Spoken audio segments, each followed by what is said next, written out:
कार्तिक मास महात्मय कथा अध्याय 9।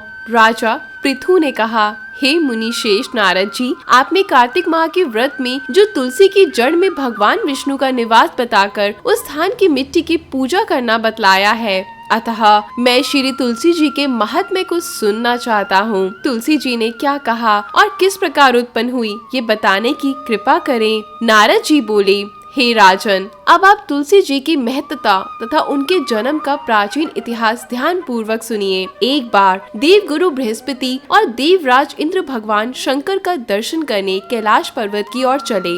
तब भगवान शंकर ने अपने भक्तों की परीक्षा लेने के लिए जटाधारी दिगंबर का रूप धारण कर उन दोनों के मार्ग में अवरोध उत्पन्न किया। तथापि वे तेजस्वी, शांत, लंबी भुजा और चौड़ी छाती वाले गौर वन अपने विशाल नेत्रों से युक्त तथा सिर पर जटा धारण किए वैसे ही बैठे थे। तथापि उन भगवान शंकर को ना पहचान कर इंद्र ने उनसे उनका नाम व धाम आदि पूछते हुए कहा कि क्या भगवान शंकर अपने स्थान पर हैं या कहीं गए हुए हैं। इस पर तपस्वी रूप भगवान शिव कुछ नहीं बोले। इंद्र को अपनी त्रिलोकीनाथ होने का गर्व था। उसी अहंकार के प्रभाव से वे चुप किस प्रकार रह सकता था। उसने क्रोधित होते हुए उस तपस्वी को धुरड़ कर कहा, अरे मैंने तुमसे कुछ पूछा है और तू उसका उत्तर भी नहीं देता। मैं अभी तुझ पर वज्र का प्रहार करता हूँ, फिर देखता हूँ कि कौन तुझ दुर्मति की रक्षा करता है। इस प्रकार कहकर जैसे ही इंद्र ने उस दिगंबर को मारने के लिए हाथ में वज्र लिया, वैसे ही भगवान शिव ने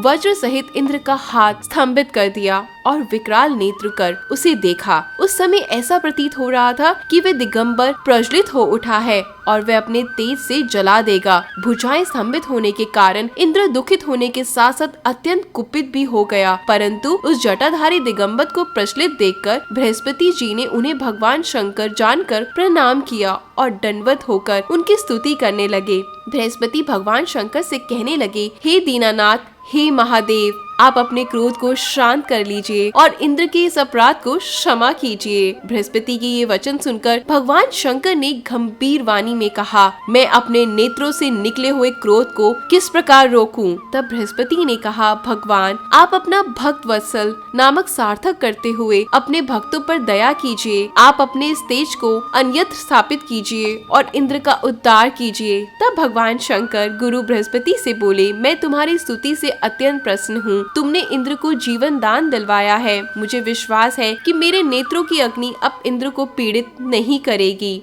बृहस्पति से इस प्रकार कहकर भगवान शिव ने अपने मस्तक से निकाले हुए अग्निमय तेज को अपने हाथों में ले लिया और फिर उसे क्षीर सागर में डाल दिया। तत्पश्चात भगवान शंकर अंत ध्यान हो गए। इस प्रकार जिसको जो जानने की कामना थी उसे जानकर इंद्र तथा बृहस्पति अपने अपने स्थान को चले गए। तो इस प्रकार दोस्तों, यहाँ पर कार्तिक मास महात्म्य कथा अध्याय 9 समाप्त होता है। हम आपसे मिलते हैं अगले अध्याय में। धन्यवाद।